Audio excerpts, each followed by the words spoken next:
мінекей мен бақта жүріп бірнешеуін жинап алдым. Бұл ағай мені үйіне шақырды қонуға. Қазір біз бұл жерде қонуға. Біз осындай үйге келдік. Маршрут қонуға шақырды. Жерде қонамыз бүгін.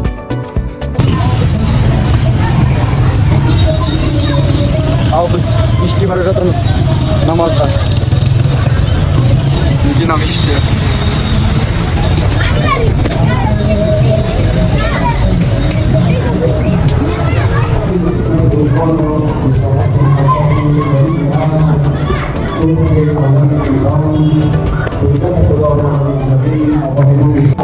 Осындай тастар береді екен шейіттердің мешіттерінде. Мінекей балдар кәдімгідей қызығып маған бұл не деген хайуан, бұл не деген жануар деп мені қаптап тастады бәрі. Маңғарағдар. Сәлем айтыңдар, сәлем. Салам.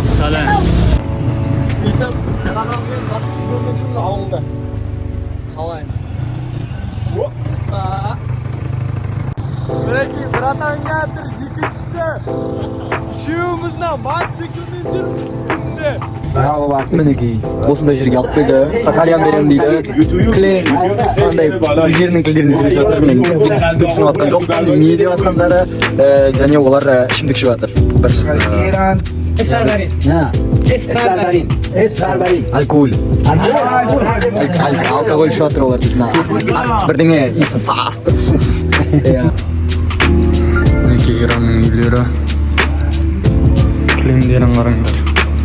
Парсы кілемдер. Кедейлік сезіледі екен. Кедейл екен. Қалай дегенмен. Тіпті ана ауылда армяндар жақсырақ тұрған сияқты да. Жаңа нариктер, кілемдер.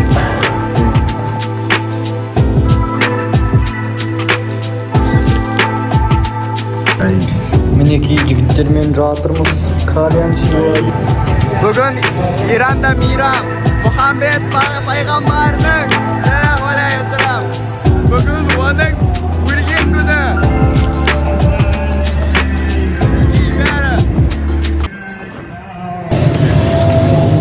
Мұштабамен намаз оқуға бара жатырмыз қайтадан.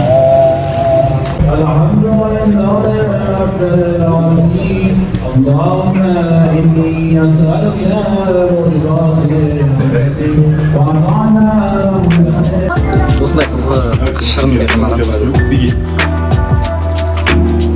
Кәмі қышқыл жүзім, тықпалған жүзіммен жасалған сияқты. Ал, Мұштабамен қоштастық. Мені машинаға отырғызып жүріп, автобусқа мінгізетін машинаға 100 мың түмән берді. Мен сапардың ең қиын қасиеті білесіздер ме? Далада ұйықтау емес, ол дейтін. Кейде қарның ашық болса, ондай емес. Бөтен танымайтын жерге барған емес. Бұл адамдармен қоштасқан. Жолда кездестірген достармен сені саған қамқор болып, сені асырап бір-екі күнге да ондай отбасы мүше секілді болып кеткен адамдармен қоштасқан. Сол менің сапарымның ең қиын қасиеті. Осындай таксимен еттім. Салам алейкум. Ташакур. Окей.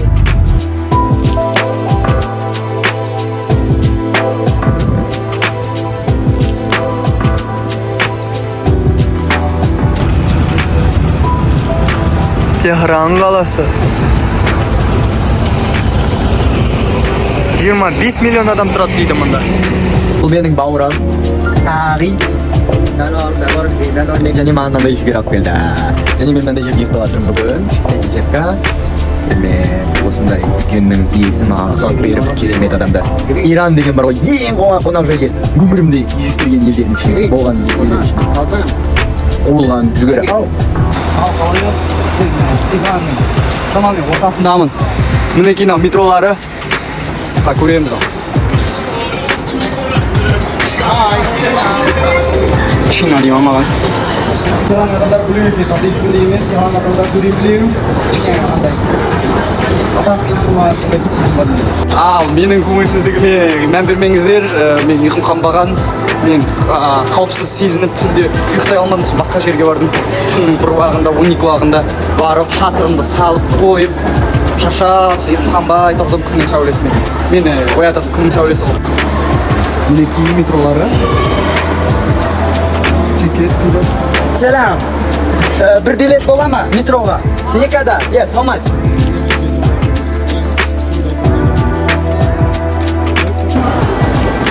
Қалай yok. Мінекей метролары осы шамалы. Аңғараңдар. Аңғара. Мына жерге дейін Алматының метросы ба? Мынау бәрі. Так, бізге имам Хомейни керек. Ол үшін біз мына жердеміз. Біз былай дарвазада олып барамыз. Сосын ауыстырамыз бұтақты. Ал сәттілік.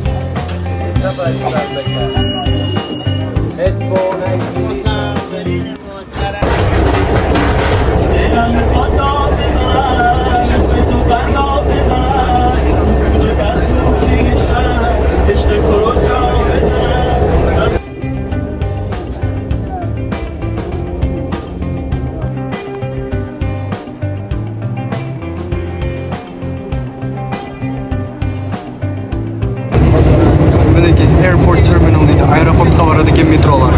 Соған дейін түгіл.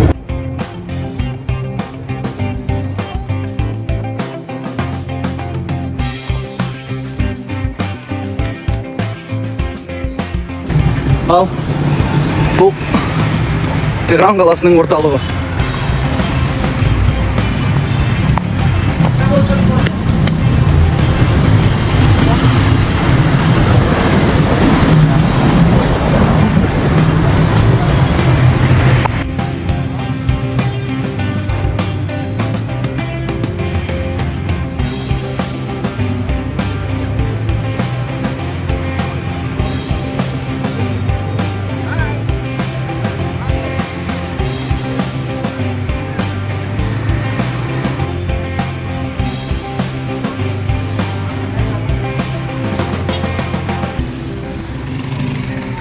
Ал, мынау деген негізгі саябақтары.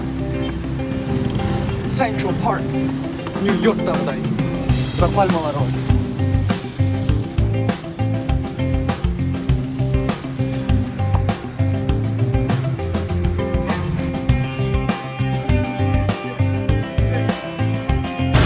Негізі бар ғой, мен сәл болса да қара адамдарды түсіндім, африкан адамдарды.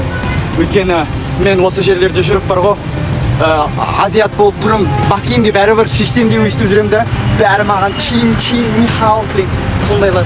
Жаман тітіркендіреді екен. Әлде ұйқым қанбаған соң ба, бірақ жаман жыным келіп жатыр қазір. Және түгелдей сәл болса да түсініп жатырмын. Қара адамдар, қара емес елдерде өздерін қалай сезінеді екен.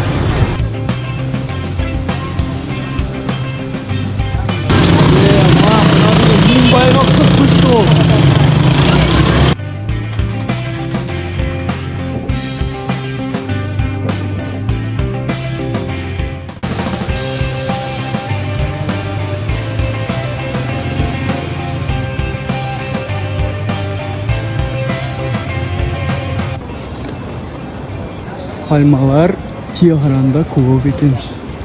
Мен білмеппін, Каспийдің қасында пальмалар болу мүмкін. Өйткені Техран ондай қатталыс емес, бәлкім бір 50-70 километр Каспий теңізіне. Ал, мен сіздерге бір әдемі сарай көрсетейін ба? Аңғараңдар.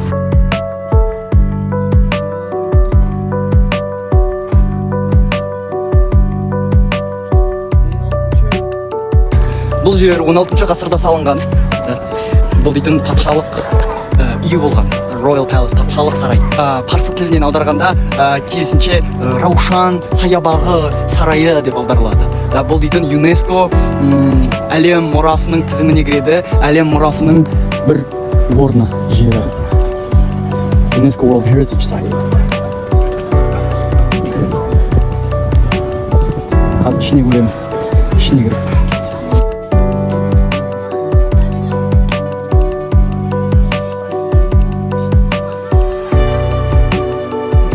Іштерде кіндік болды ма не? Бар ма не? Бола ма не? Қалай айтсам болады? Олар жоқ қой, бірақ сонда да кіндік болған.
Ал біз енді іштен жақынырақ көрейік.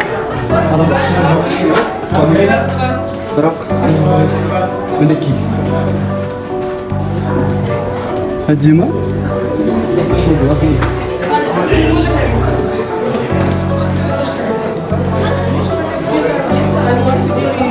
Қазақ емессіңдер ма? Ассалаумағалейкум. Сәлеметсіз. Жақсы. Өзіңіз? Не жерден қазақсыз? Өзбекстаннан. Қазақстаннан, Алматы. Қазақ кездестіре салмай иранда жүріп Тегеранда. Болдыңыз, сәлемет келіңіз. Алматыға ма сәлем?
Мінекей халаяқ.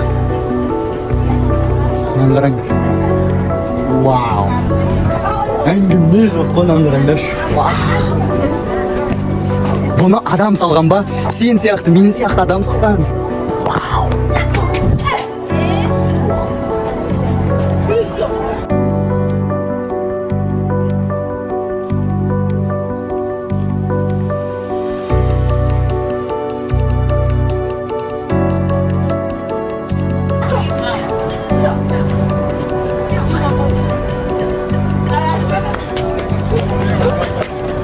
Вау.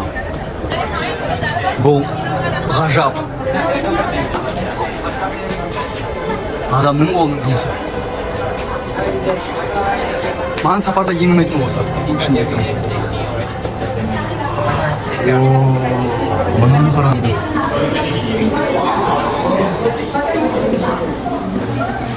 Кәдімгі байлық. Бұл бүкіл территорияға кіру үшін $5 ма сондай төлеу керек екен. Мен төлемей, әлде қалай кіріп кеткен екенмін. Сондықтан ішке кіргізбеді. Мен билет көрсетті. Менде билет жоқ қой. Арыстан. Мынау деген бар ғой. Естеріңізде ма? Самарқандта Регистан. Мынау Гулистан, анау Регистан. И тура осындай атыгмет атын қалдым. A few moments later. Қысқа Google Search-тан кейін Ұлықбек медресесінде тура осындай болды. Естеріңізде ме?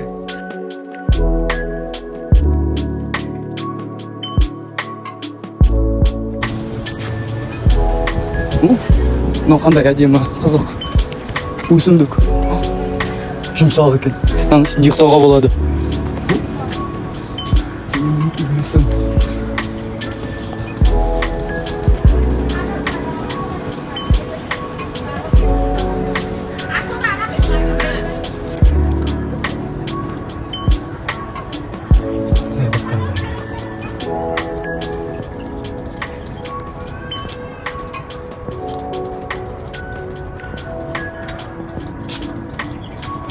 керемет, а? Маған мені өлеңді аңғарыңға мысықтарды.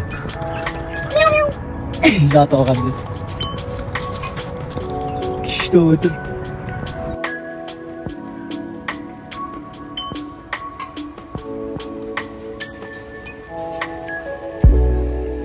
Мына жердің стилистикасы бар ғой. Өте қатты. Самарқандқа, Бұхараға, жаңағы сол заманның Әмір Темірдің архитектурасына, стилистикасы ұқсайды екен. Шынымен де. Орта ғасыр, орта заман.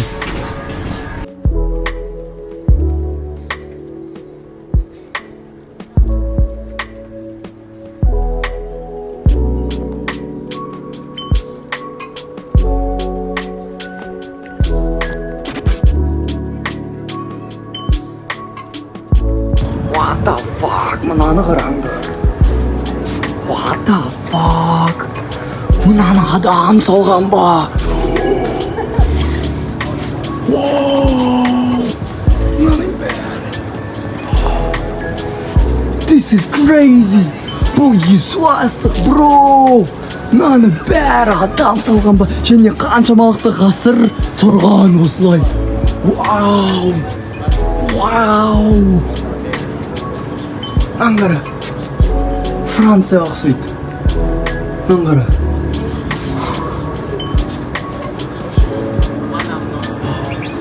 Кішкентай құстар әдемі.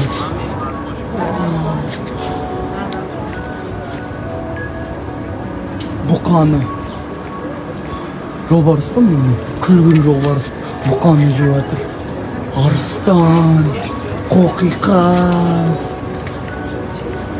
Вау, кілең мұнаралар, аңшылық. Мынандай әдемі жер. Вау.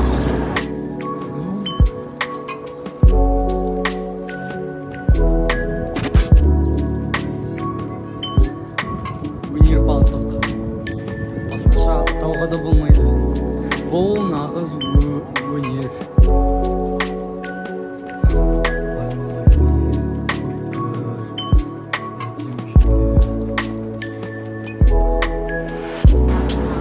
Кейбіреулері қараңдар, кейбіреулері реставрацияланған ба, кейбіреулері ескісі, немесе бұны басқа технологиямен жасаған,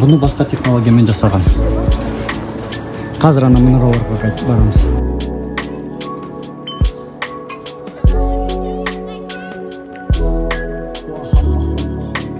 Нөл бес пен көшет берейін.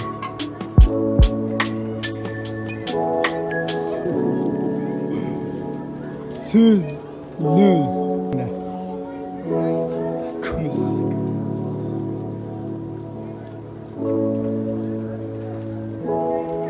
Мынау не адамдар? Сарбаздар. Жоқ. Ансамбль.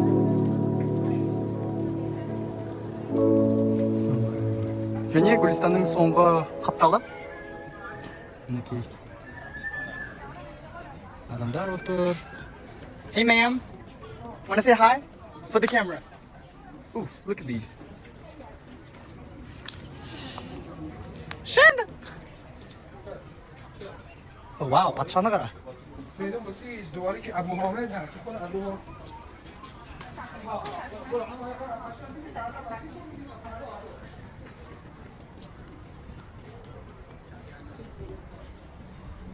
Вау, мынаны қара. Ой өрнектері базар жоқ екен. Әңгіме жоқ. Ал болды. Мұнарасы маған ұнайды, көрінбейді екен. Бірақ сонымен сол Гүлістан осымен бітеді. Енді базар. Менде орын қалса осы бөлімге.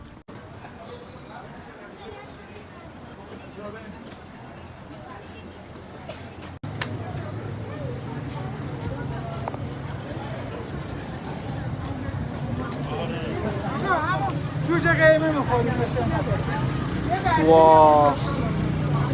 Адам шұбырып жүр.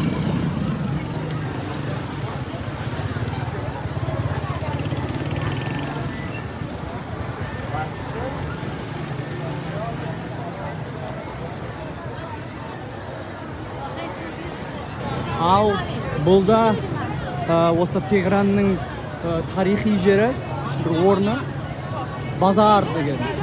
Орталық базар. Мына жерде телефон өте қауіпті, өйткені кез келген сәтте ұрлап кетуі мүмкін.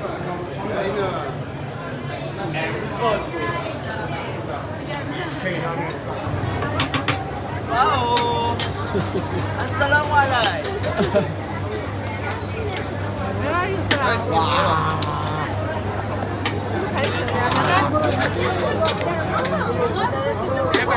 Bà bảy, sẽ thế bà.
How do I exit?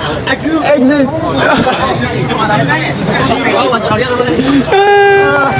فیلم داره واقعا فیلم داره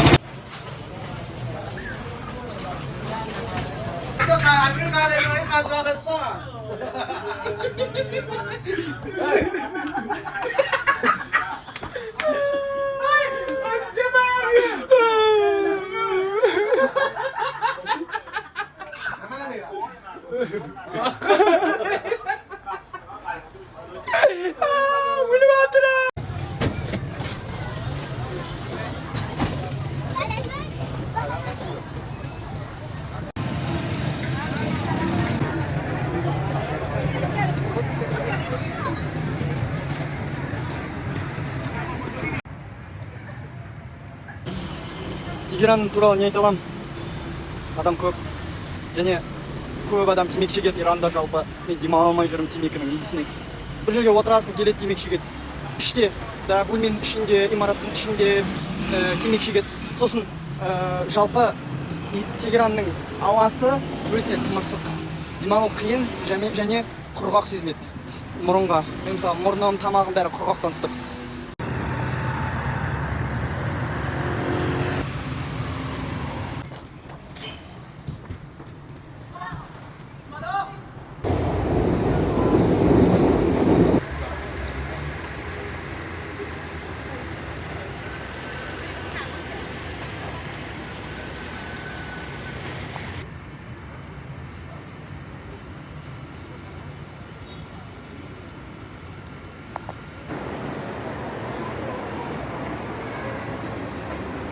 Некина молдары және байқасаңдар, мен байқағаным дым бренд жоқ. Ешқандай бренд жоқ. Кілең осындай бейтаныс брендтер Макл, дейма. Бір Samsung бар екен. Бірақ одан басқа бәрі бейтаныс және Samsung есімден бояқтардың жоқ. Қандай Zara, Bershka, H&M, мен тағы басқа. Осындай фудкорт тамақ алдым. Түнгі Тегеран.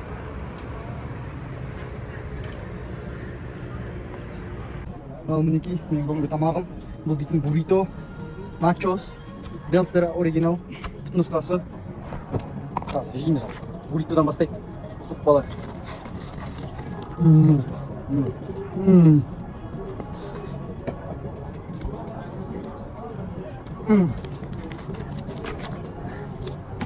Сосын начос. начос көрдіңдер ғой. Осындай. Баға. Роғы. Начостың түрін қараңдар. Сальса. Бас болсын. Және ұмытып кетіппін. Мынау дельстер. Түпнұсқасы дым дәмсіз, сыра сияқты. Бірақ сыраның да дәмі жоқ. Текстурасы ауызда сезім сыраға ұқсайды, сыра ішкендегідей. Бірақ бұда алкоголь жоқ біріншіден. Екіншіден дәм де жоқ. Бір бидай ма, ферментация сондай ма аштығымен ашытылған. И осындай сусын. Иранның әйгілі сусыны десек болады.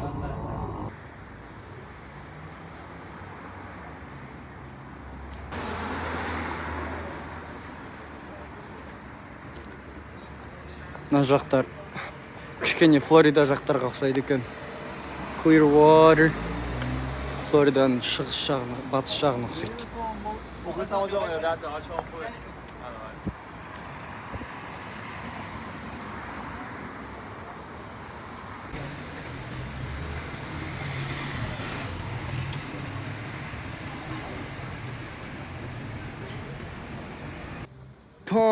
Нунан қараңдар, Маша не істеп жүр бұяқтарда. Бісміллә.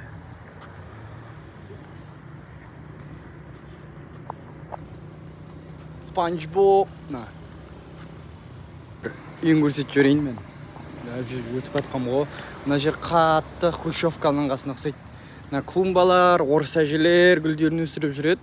И мына жерде подъезд болу керек, бірақ подъездері басқаша. Базар жоқ мына үйлері деген. 9 қабатты үй болу керек еді ғой. Біздің Алматы болса мысалы да. Бірақ мінекей кәдімгідей сапасы жақсы үйлерінің. Мінекей. Мына қара. Мына подъездің кіреберістің қасында мен лас болып тұрмын, өзім лас естіп тұрмын.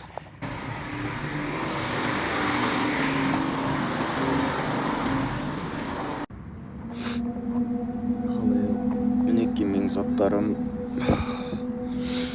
Менің ұйықтап жатқан жерімнен өте жағдай былай, мен бақшы келді таңертең. Мен киім жатқанда, қалашан жатқанда, мен шатырымды тастап кеткім келді. Андай жинап, кері оны қойып, десеме сол шаруаны айналыспай. И одан сұрадым да, типа бола ма деген сияқты. Ол жақсы, мәселе жоқ дейді да. Окей дедім. Сосын келсем, ол мен шатырының ішінде жатыр. Окей, мен білмедім, мейлі. Типа все шық дедім да. Давай мен жалғыз боламын, ұйықтайын кетер дедім. Ой айтады, жоқ мен мұнда отыра берейін дейді да. Google Translate-пен сөйлесе жатырмын, енді фарси арқылы. И сосын жақсы кет дедім да, ол кетпесем мен кетем деген сияқты да. Жақсы, окей деп кетіп қалдым. И мен ұйықтап қалдым. Сосын тұрсам, сағат 12:30 болсын деді. Оңға қарасам, отырды осы мен қасымда. Жаңағы шатырдың сырт жағында. Шошып кеттім, ебан не істеп жатырсың? Кет бар дедім ғой, короче. И Google Translate-пен не істеп жатырсың? Анау мына ұйқымда ашқым келіп тұрған жоқ та, айтамын неге кетер деп деген сияқты. Ол мені қолым сипалап қояды бүйтіп. И мен бүйтіп итер жібердім да. Айтады, шш дейді да, короче. Трусымен жатыр да, өзі дейді қуама. И шш дейді да, мен айқайлап басадым. Деп шошып кетті, қашып кетті. Бісміллә, жаман енді. Мен қай жерге баратынмын, шынымды айтсам ғой, норма емес. Мен сапаршымын, саяхатшымын, мұстаджиім деймін ба? Мен жоқ мұстаджиім, мұстафар деп мақтанып жүремін да. Сапаршы деген осындай екен, сапаршы болған. Енді білмеймін, өйткені менде баратын қуатын жер жоқ. Қасымда бірақ жоққа мен оны енді. Адамның қасында болған жақсы болды, осы жоқ. Қасымда қасылмасын деп жүрген. Ол болмаса мысалы да, мен айқайласам төбелесу керек болатын еді. Мен осындай жерде орналаса салдым. Бұл дейтін жолдағы айналмаға қойнамы жол, соң тура дәл ортасы адам жүрмейтін жер. Егер бір не болса машиналар бар, жүгіріп айқайлай салатын. Көмек деп. Сосын біріне айтып бергені, енді бірінші рет емес осындай harassment, сексуалды маған қарай қимылдар болады. Өйткені мен Армениядан жаңа Иранға кірейін деп жатқан кезде мені бір аяқ кетті. И олардай біртүрлі қалжыңдар айтып бастады, типа қазір жеткенде типа мына жерде бірге ұйықтаймыз деген сияқты да, бүйтіп жатып ұйықтаймыз дейді да. Мен айтамын қуасың ба, типа басын істей ма деген сияқты сұрап жатырмын да. Айтады, о қалжың дейді да. И то менде интернет жоқ ол кезде дұрыс түсіндіре алмай отырмын мен оны, өйткені ол түркше сөйлеп жатыр да, әзербайжанша. сосын біресе жатқанда типа сен гейсің ба деп сұраймын ғой. Иә геймін деймін, осындай бірдеңе дейді. Сосын кішкенеден кейін ол ойланды да басқаша түсінді ма, сондай бірдеңе айтты. Жоқ, мен гей емеспін деймін, осындай бірдеңе дейді. Ол жай ғана ха дейді. Сосын біресе ол фурада ғой, мен жатырмын да артында андай фураларда жаңа көрсеттім ғой, матрастар ма сондай тұрады. И сол жатырмын да сөйлесе жатырық. Біресе алады да, короче, сол туралы әңгіме жүріп кетті, гейлік туралы. Мен алады да, мен мүшемнен ұстап бастайды ғой. Біртүрлі болып қалдым, ал қалжың ретінде ұстап жатыр да. Сондықтан бұл екінші рет андай біртүрлі Гүржістанда, есіме түсіп кетті, Гүржістанда бір көшеде жүріп жатқан кезде бір ағай мені алды да, короче, гүл сатып жатырмын осындай бірдеңе, мен жүріп жатырмын. Біресе деп бірдеңе айтқысы келген сияқты болып, мен короче күтіп тұрмын да. Біресе бергер дейді да, мен ақымақпын ғой, итере сала жоқ қой. Ол алады да келеді да, мен жерінен сүйіп аламын, мойнымнан сүйіп аламын біртүрлі. И ана бүгінгі кісі да таңертең мен оны кездестірген кезде рахмет деп жатыр да, қолымды созып, типа бүйтіп екі қолмен не істейміз ғой біз, қалай айтсам бүйтіп амандасқанда кетеміз ғой. Сол кезде алады да, короче, мойнымнан сүйіп алады. Біртүрлі болып қалдым. Содан күнім жаман бастап кетті. И вот сондай оқиғалар жолда. Сондықтан болған жаратылған ата сақтасаған екен екеніне мысалы қатын болса маған кішкене болады. Мен байқағаным тамақ қылдысың осылай болады екен.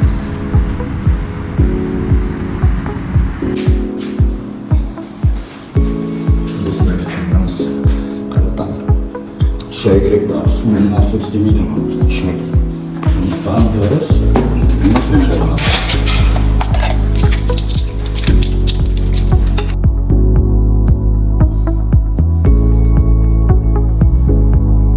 Жаңа жерден ол байхана бар екен, содан тәпті, дәмді балғымнан сатып алдым. Иісі. Жаңадан пісірілген нанның иісі бар ғой.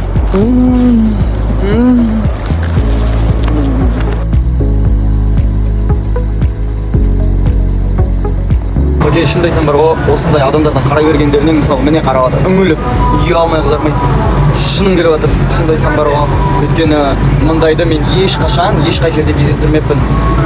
Басында мейлі андай мән бермей жүресің ғой, бірақ кішкене кейін шынымен де мазалап бастайды екен. Бүйтіп қарайды, кішең деп.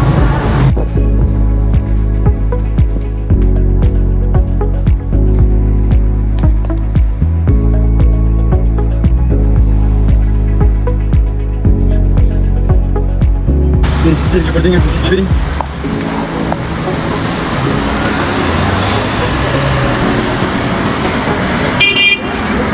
Судия деген сарайы. Мысади сарайы жабық екен. Оларда археологиялық қазу жұмыстары болып жатыр. Өйткені олар көне қаланы тапқан мүмкін. Сол үшін ары қарай қазып жатыр. Вау, мынау не сұлу. Ештау деймін.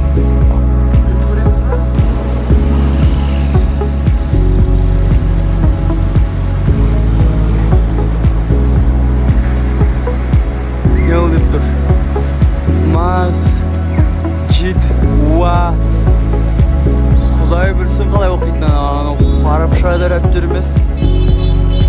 Мынан қараңдар.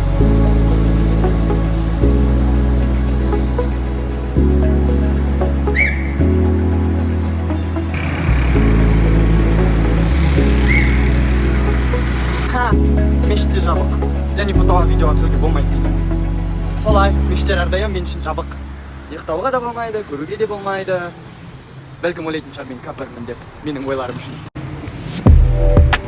Мұның иісін ай.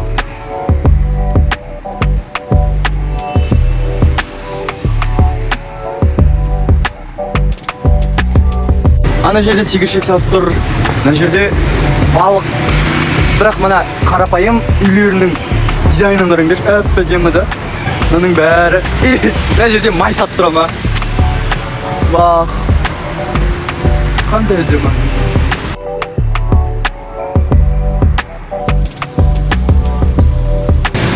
Мынау Ибн Сина көшесі. Анау парламенттік ғимараты. И бүкіл осындай министрліктер. Міне, мәдениет пен ислами бағыттанудың министрлігі.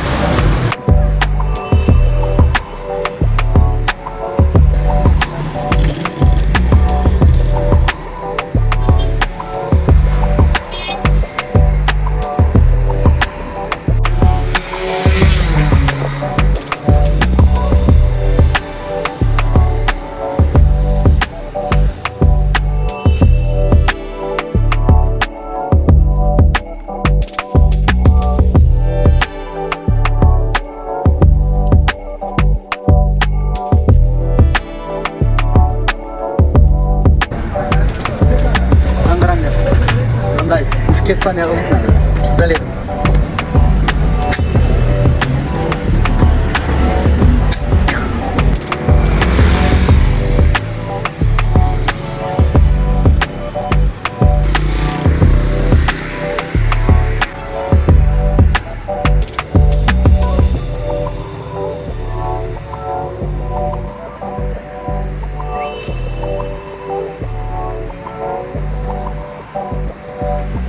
және бұлардың байқасаңыздар көгершіндері де басқаша өзгеше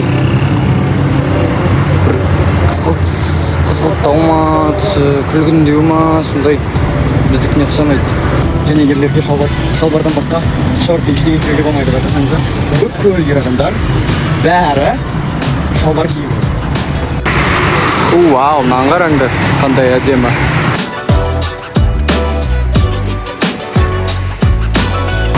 опа мынаны қараңдар пулеметті көріпсіңдер ма пулемет Иранның арыстаны туы сосын анау не мынау гранатомет қосылды пулемет қосылды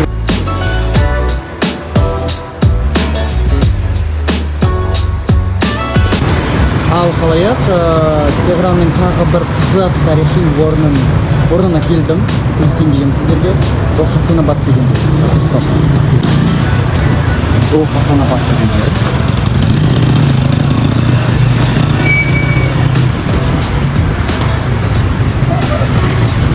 өте еуропалық дизайн деп ойлаймын мен Еуропада болмасам да әзір және бір қызық тарихы бар бұл жердің бұл алаңның ортасында Молек мырза деген Қажар династиясы болған патшалары Иранның олар түркмендер Қажар деген олардың бір түркмендердің бір руы Иранды басып алғанда династиясына айналған и сосын солардың кезіндегі бір активист болған да қайраткер болған да Молек мырза деген демократия ма сондай бірдеңе шақырған и осы мүсіні осы жерде тұрған и бір күні 1979 жылы Иранда одан бұрын анархия болды және өте батысқа бағытталған саясаты болған және қоғамында сондай болған демек әйел адамдарда мысалы хиджаб тағу қажет жоқ олар қысқа белдемшектермен жүре алады деген сияқты өте көптеген батыстың қоғамының қасиеттері келген Иранға білім сияқты да соның бәрі и сосын сол революция кезінде 1979 жылы бұл мүсін жоқ болып кеткен бірінші оны Сити парк деген саябағына ауыстырған да ана жерде тұрған сияқты қателеспесем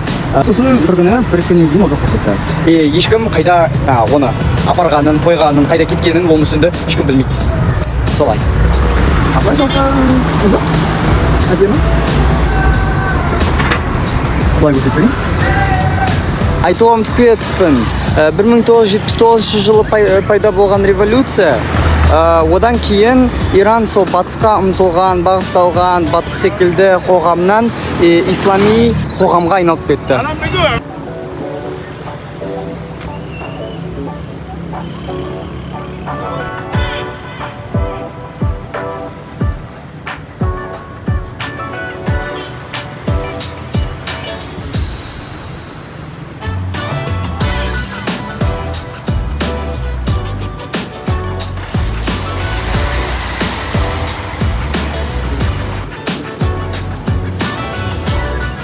Так, мынандай жидек жеп жатырмыз. О, мына жұмсақтау екен, мен ойлағаннан. Бұл не екенін білмеймін. Лимон сияқты екен, бірақ қышқыл емес, бірақ ашытады. Бүкіл жараларымды ашып жатыр. This is cranberry. Мен қазақшасын орысшасын ұмытқаным cranberry.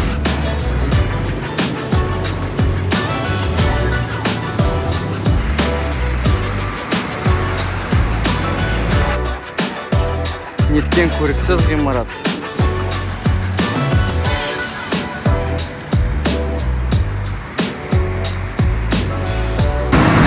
Осындай стенд тауып алдым және мына жерде Американың туы тұр және Израильдің туы тұр. Неге екен? Бүйтіп басу керек деген сияқты ма?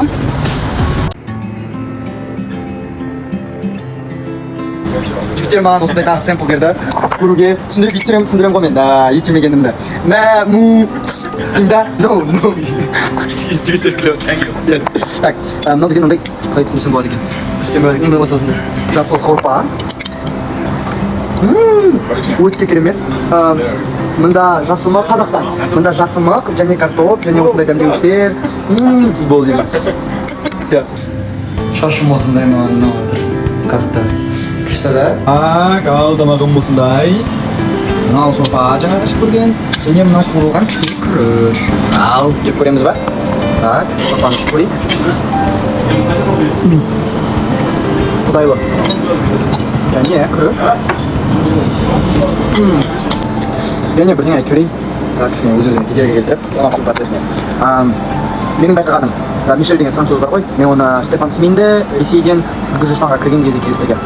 Одан үйренгенім, біріншіден, музыка, ол көбінесе музыка, әсіресе жастар көп тыңдайды ғой. Біз мысалы мен кезінде музыкасыз үйден шығу маған мүмкін болмас еді. Мен шынданып, құлаққапты іздеп, таба алмасам шықпай, кешігіп сөйтіп жүретін едім, өйткені музыкасыз жүре алмаймын.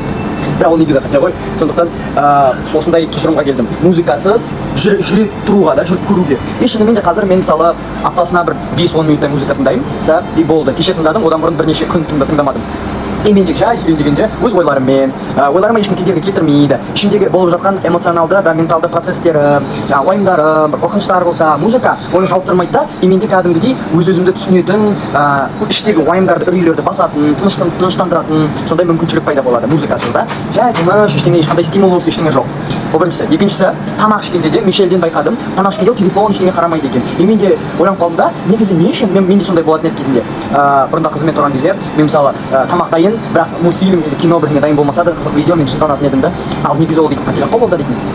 Тамақтың өзі ол стимул, оны сезіп жегенде мысалы негізі қолмен жеген жөн. Өйткені ми қолдың қаншамалықты көлем екенін, тамақтың қаншамалықты жеткілікті екенін ол түсінеді толықтай. Ал кішкене қиындау, бірақ мейлі, ол туралы емес қараңғыны. Мысалы мынаны жеген кезде, да, өйстіп жеген кезде мен видео қарап отырсам, мен оны жеп жатқанымды, жаңағы сезімді толықтай түсінбеймін, ұқпаймын және қорытылмаймын, да, қорытылмаймын, түсініңдер.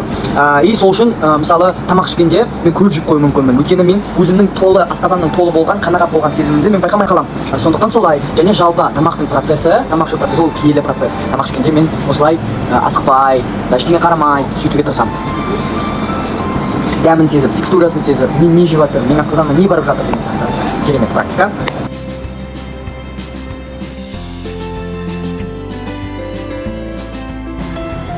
Қараңдар. Анда да ешкім жоқ.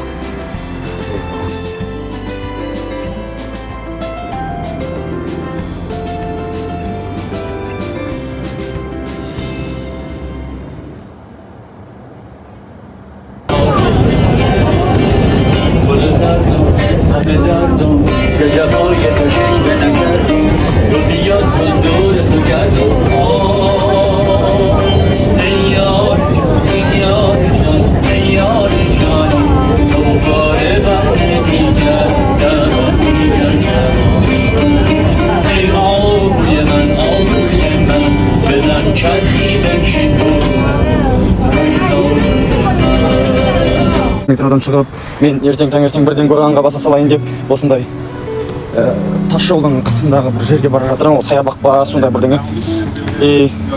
Мұны яқтар қалының шет жақтары, шығыс шет жақтары, мен кішкене қорқып тұрмын. Қорқып жоқпын, шынымды айтсам, боларса болады, мен фаталистпін ғой, бірақ кішкене қауіптілеу көрінеді екен бұл жақтар, шынымен де. Ал қаралым үшін рахмет, лүпіл басыңыздар, егер осы видео қызық болса, өйткені әрбір осындай видеоны жасау, монтаж жасау өте үлкен жұмыс. Сондықтан донат жіберіңіздер Каспийме, Киза, Нұсангүл, өте көп рахмет сіздерге, Алла разы болсын. Сіздермен Райымбек болды, келесі кездескенше.